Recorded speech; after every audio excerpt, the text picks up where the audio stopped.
Jananim Sharadam Devim Ramakrishnam Jagadgurum Padapadme Tayo Shritva Pranamami Muhurmuhu.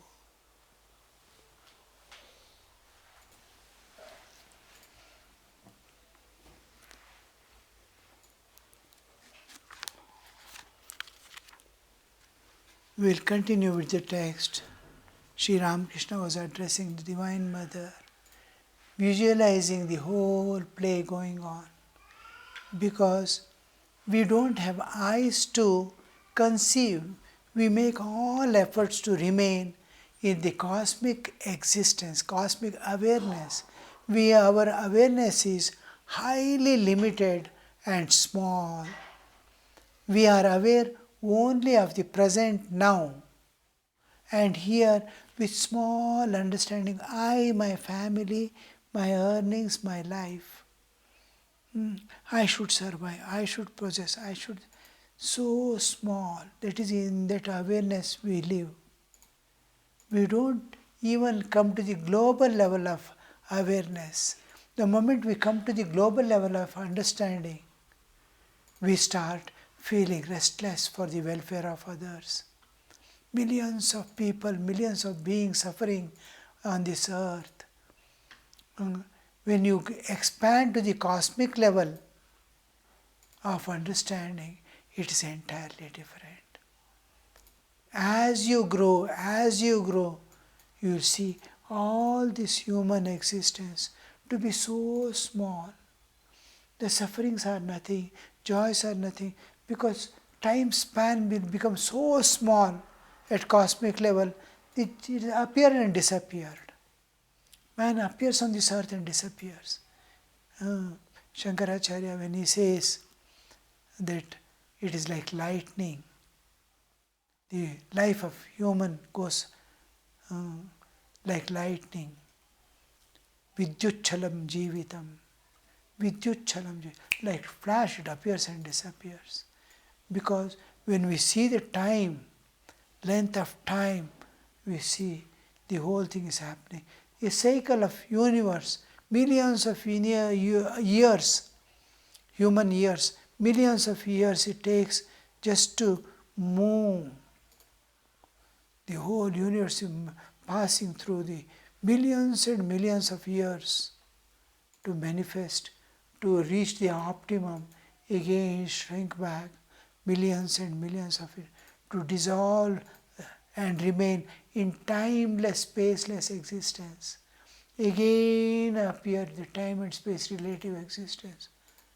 All this looks just flash if you enter the beyond the time limits into the transcendental aspect or in the trans-relative existence beyond the creation, from where you can see the universe appearing and disappearing, Srishti Sthiti Pralaya. Now, can you raise your consciousness to as much as possible be aware of the whole universe at all times and do all your duties of life keeping your awareness in the cosmic level? All things become easy.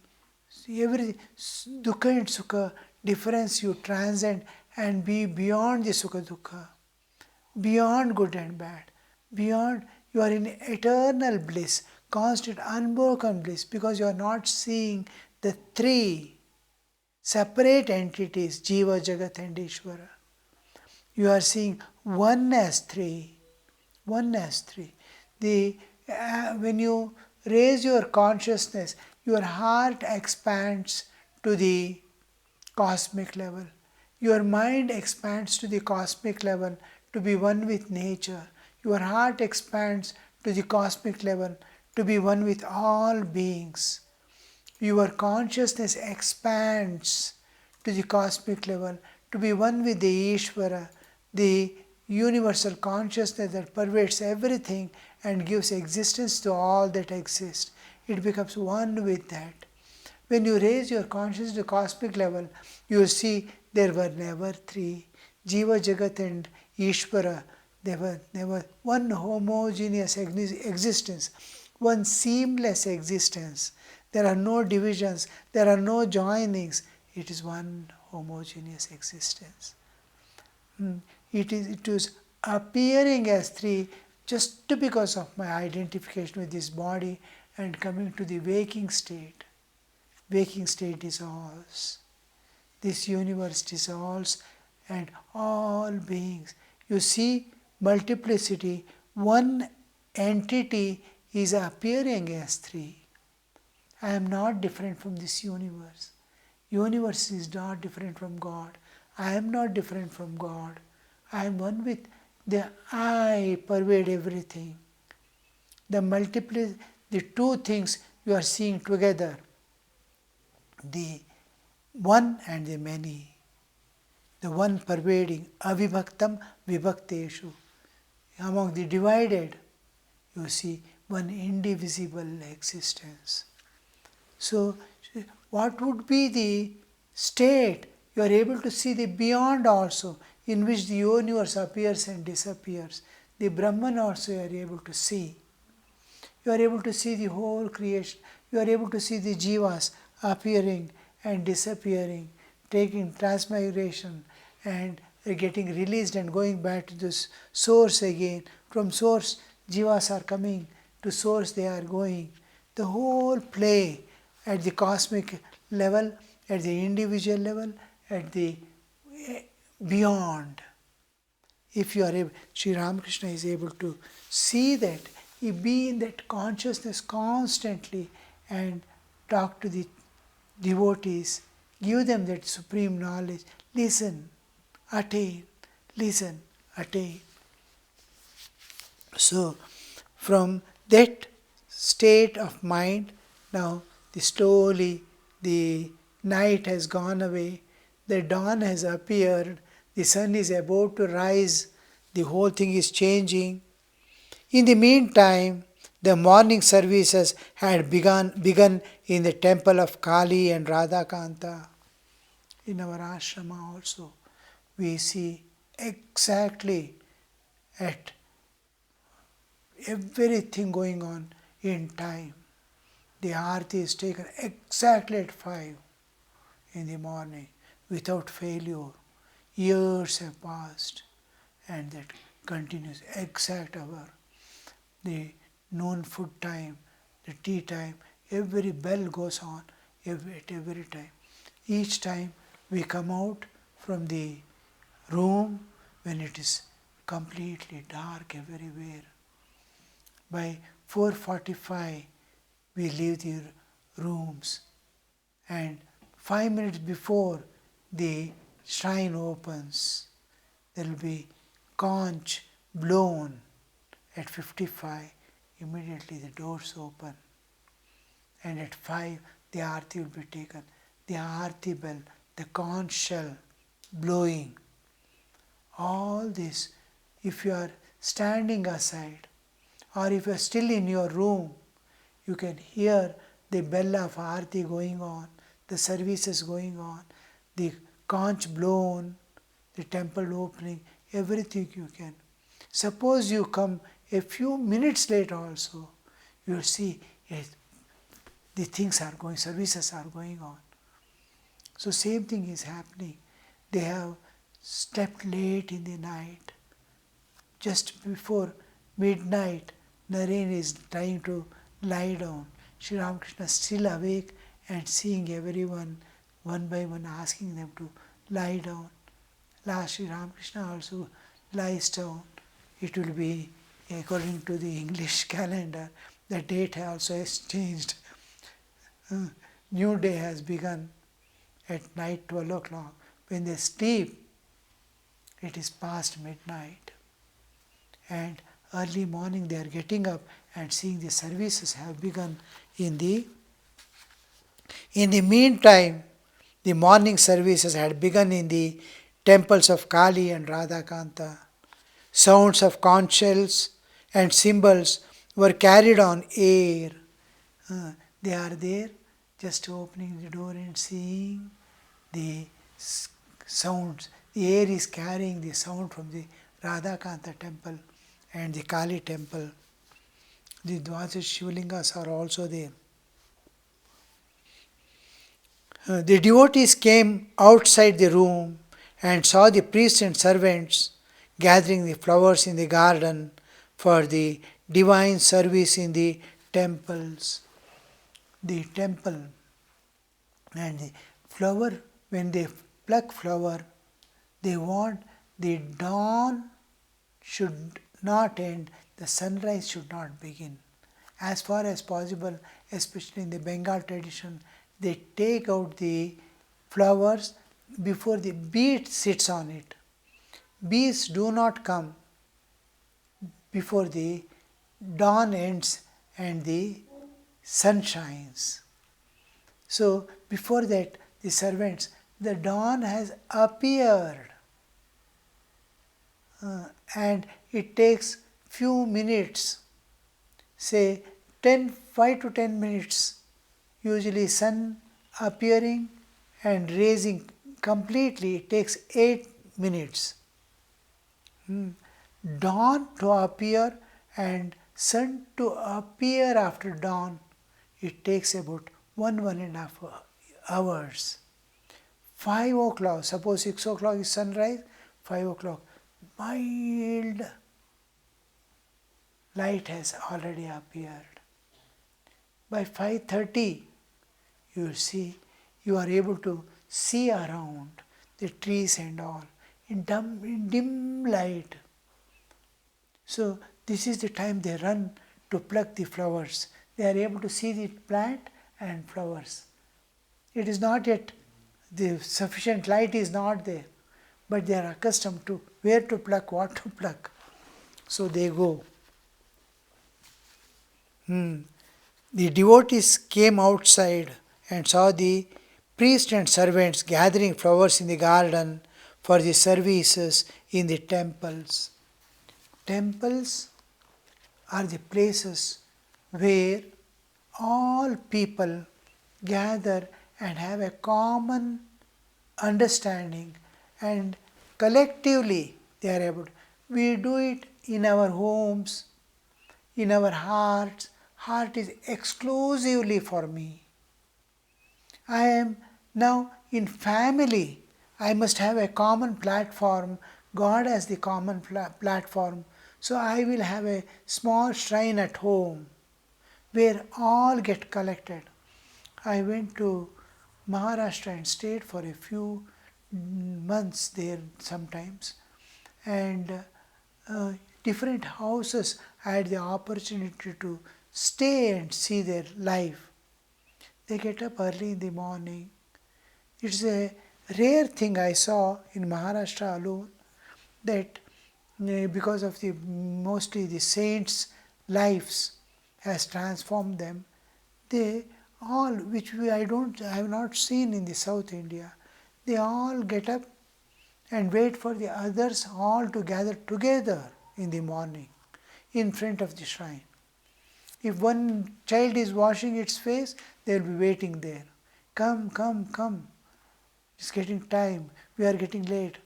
And the child also comes running. Whole family stands in front of the shrine and do small prayers. They stand and do. Like Tukaram and all, how they used to do. Like that, the whole family together. Then we have to understand the value of how we bring up, how we develop oneness. And on a common platform, we may be having different duties, we may be having different attitudes, we may be having different tendencies in us. We may differ from each other largely. I may be a short-tempered person, another may be calm person. But where do we, as a family, where do we stand? If we don't have a common platform to stand, we split and go. There will be a lot of misunderstanding, each disliking others. Where is the common? Here I saw the purpose of the shrine in the house. They all gather together, stand and sing a few hymns, then collective open prayer. Every day the same open prayer is done to the Lord. And they say, whenever they find a difficult situation in life, they especially do it separate time. Suppose there is a problem in the office, all are giving trouble, this, that and all in the office. Sometimes it do happen that others start disliking you, or some problem comes up that you have not been able to finish something, and some officer is forcing you, neglecting you, doing such all the whole family joins. Before he goes to the office, they stand and pray. What a beautiful thing you see. How to remain united.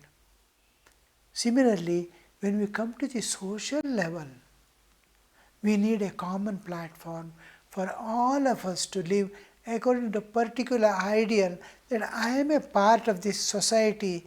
Let me contribute my maximum to the society and get the maximum from the society also. I am not a separate, I cannot live independently in a society. I don't plow my food. There are people who plow and bring up the crop.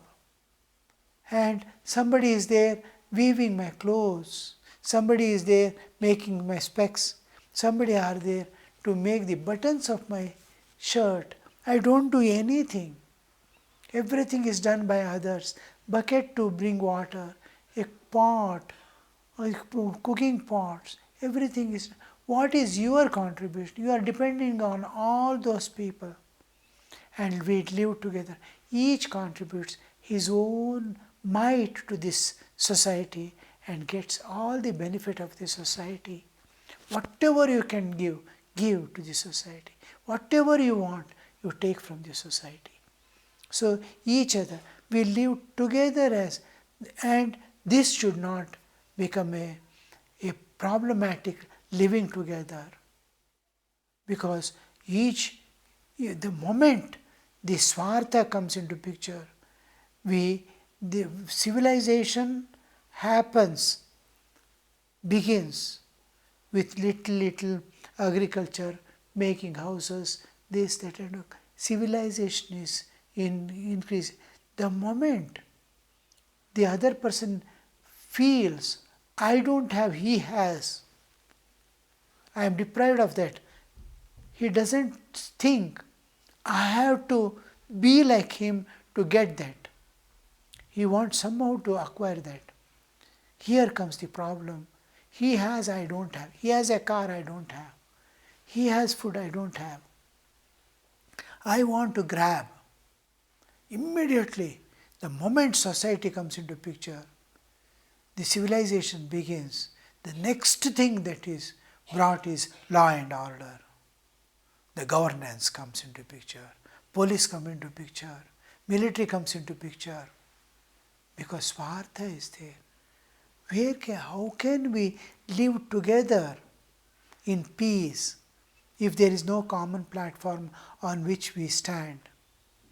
There we see the ancient people. From the beginning, they brought a thing which common platform for all. What is this common platform? Your own inner being, independent of all external divisions. What am I? I am the deep within myself. I am the divine. He is divine. She is divine. Everything is divine. All multiplicity, all varieties, all divinities. We are where we commonly join, where we commonly manifest, where we become many. The common root. When we sleep, when we enter into dream, when we enter into sleep, we go to a place where there is no difference. I go to the one root from where all other beings are manifest, the common root in which we all stand. So this common root in the same common divinity that is manifesting in every jiva, the divinity is common divinity of all the existence, all jivas together, the whole universe, all beings, all objects. Where are they rooted in? That root is brought as this is the concept of temple. Temple is where we are rooted. Our existence is rooted. We see a tree, we see the plants, we see varieties. Leaves are there, fruits are there, many things are there. But where is the common root? So, this common root we are concerned about. The common root we call it God. And this in this common root, to remain united is possible only we can remain united only and only at the spiritual level and at the divinity level. There is no difference. All differences dissolve.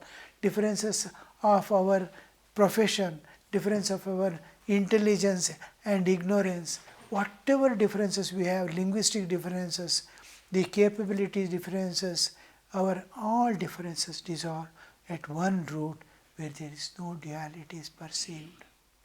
So this root is called, we call God. God is where all differences, and it is my own deep within. I am that, He is that common root. And this temple is a place where all join together. We'll have a common understanding, common life, common where the governance, external governance has no place.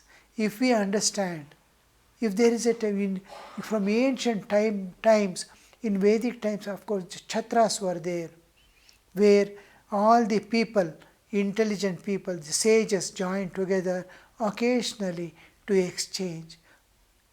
Each was seeing divine in other, in everyone, each one is seeing God in Ram Ram, Ram Ram, Ram Ram.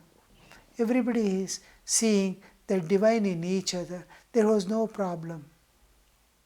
So they used to join together to exchange their spiritual awarenesses and spiritual experiences they undergo. And slowly, from the Advaitic concept of oneness of absolute, there is no division, there is no differences. From that state, slowly man's nature changes. The trend is always to go downward. He becomes more and more sensuous. He is given to the enjoyments. Slowly, the differences dissolve. The dissolved differences appear. We divide, we split, we go away. Then again the temple concept was brought, where we all join together, devote ourselves for a higher ideal. To dissolve the differences, we need some platform, and there we see God as the common platform to the whole society. And this common platform radiates, induces the righteousness, where the evil tendencies, the bad is suppressed. The man is told, be careful, walk in the righteous path, walk in the righteous path. There are certain rules are made, certain things are made. And similarly, to keep awareness of the divine there in a temple, a image is kept, brought. Later on, we see anthropomorphic picture of the human form is brought into picture with all features to feel intimacy and the worship, the various ways of worshipping, to invoke the presence of God, to feel the presence of God is brought into picture. There we see the various worships are made only with the common principle, common purpose of having, just like spokes, a wheel is moving, the spokes are there, hub is there. There is a part which is not moving, but the whole wheel is moving, the things are moving. The society must keep moving, the life must go on, the wheel of life must go on, but there must be an axle which is unmoving, on which the whole society moves, life of man moves. That unmoving, eternal principle we call God. That is what we see, we observe, we hold on to the unmoving, eternal, the unmoving prime mover. He is the prime mover. He makes the whole universe move, makes the lives go on, but he doesn't move. To invoke that, to feel that, to interact with that, and find that one has become many, to see that all beings are of the same. Oh, I am what you are. He is what you are. He is what I am. So that oneness, to develop that oneness. Even now in the remote villages also we see some common yearly, annual functions like Rathotsava, Kol, and all these, so many things are there where huge families, we have not met for years together also, gather together. In some form or other, we want the things to come together, become one, become one. So here we find the important thing happening. So this, for the services, here we see the devotees came outside the room and saw the priests and servants gathering flowers in the garden for the divine services in the temples. Temple, what is the temple we saw? What are the services also we saw? The service is a process of invocation of God's presence, and who participates in our life in a higher authority and freedom. And we dedicate ourselves to find oneness among ourselves and to evolve. Evolution is an important part in this. The growth and development we saw earlier, growth and development are different from spiritual evolution. Growth and development exclusively belongs to the realm of time and space, this relative existence. In the world, there is growth. Plant grows, we grow. There is development, things develop, we develop. But this development ends with our life. Growth ends with our life. Whatever growth was there, it again starts shrinking back. I grew to my youth, and again I started shrinking back to my old age. I was the same helpless child again on the same cot I was born. So this cycle, whatever is there, developments again fall back. But spiritual evolution is to go beyond this cycle of manifestation and demanifestation, to go beyond all dualities, to go beyond the nature, to go beyond, enter a different realm of existence where there is no change. So I am going to enter life eternal in the realm transcendental. So this growth, this transformation, the growth, and without neglecting the growth and development, we evolve. To evolve into our divineness, to be free from nature forever, we evolve. And this evolution, for evolution is the purpose of worshipping, offering services to the divine, that holding on to the higher and higher, I climb up and go one day beyond the entire nature. My own internal nature, Kama, Krodha, Lobha, Moha, Mada, Matsarya, Raga, Dvesha, Ahankara, all this I am going to transcend one day. External, Sukha, Dukha, Janma, Mrityu, all these external nature also I am going to transcend one day, go beyond. By holding on to that divine, the services are meant to offer myself to be evolving.